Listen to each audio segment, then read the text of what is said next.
So I didn't actually get around to what I had offered before by saying that I would upload regularly during my break. I was either at work or I didn't feel like making videos, whether it was just because I didn't like the material I was given or the fact I came down with strep throat. That was fun. It was like a bunch of dry cotton balls that caught on fire and were stuck in my throat, scratching at everything. Boy, that was fun. And now that my break is finally ended, not only will I be at school and work, but I also have an internship this semester. This isn't my first internship. In fact, I've had two other ones before this, but it does take up a lot of my time. What I do like about this internship is that I can actually move my hours around a lot more than my previous ones. But again, I really only have time to do research materials. I can't actually do voice recordings. I don't want some random person coming by and seeing some psycho chick talking to her computer over and over again to get the right lines. That would be great to explain. Not only that, but explaining the content of my videos, well, I'm screwed. So long, California college campuses, I knew ye well. It's kind of funny, actually, joking around about me possibly being shunned by my fellow peers because I have a different opinion on some things.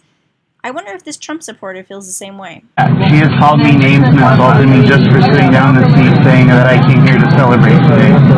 Is there going to be a problem? I would like for him to change seats with someone. No, I'm going to get somebody. Well, you don't have that right. You pretend you have the moral high ground, but you put that man's finger on the nape of your butt. That man doesn't believe in climate change. You believe in gravity?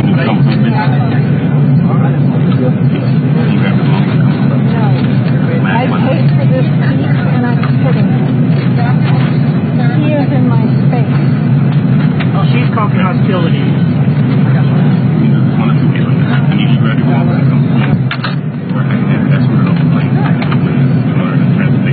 I'm going home now. My mother-in-law, his mother, died. And he had to be here. I'm going home now. There is no way I'm getting on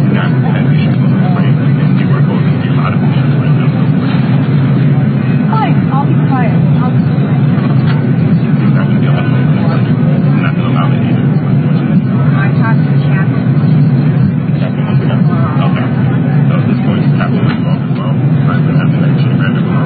I'm going to be trouble with my own men tonight after being at my mother-in-law's.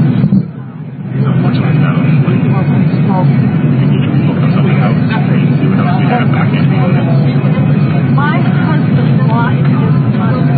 Have some respect. Sorry for that, but that does not give you the right to speak the way it begins. But that does not give you the right to speak the way it begins.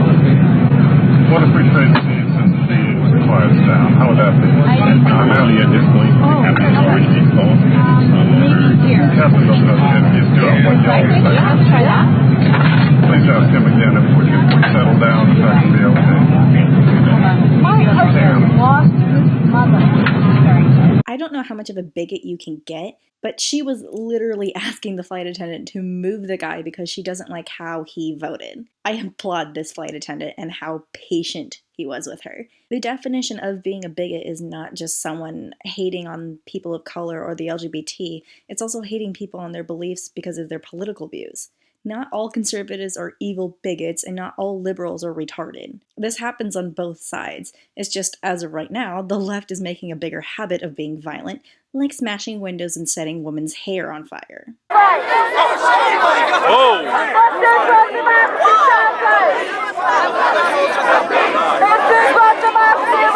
No. Democracy is you going out and voting. What you are doing is called violence. Also, even without setting someone's hair on fire, what you're doing is technically freedom of speech. Look up the definition. And while you're doing that, look up the definition of harassment. Your name is right next to it. Super tolerant, much progressive, so much freedom. Except, when you don't think the same way I do. Guess what, ladies and gents?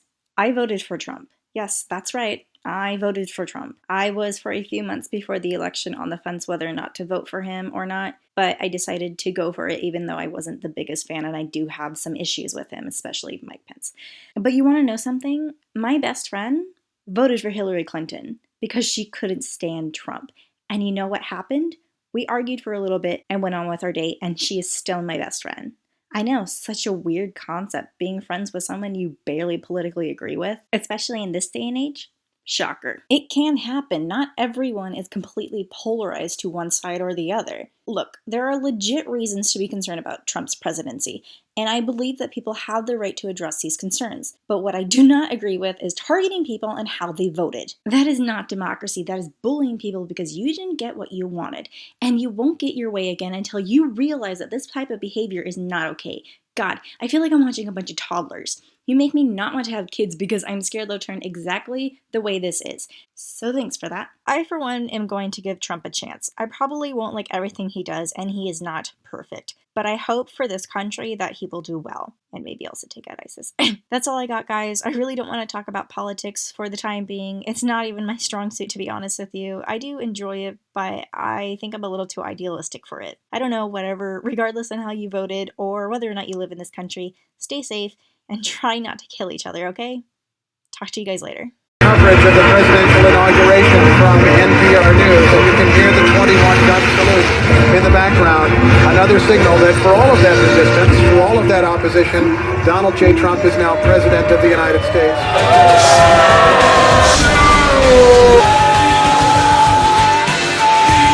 I have an awful lot about blowing up the White House.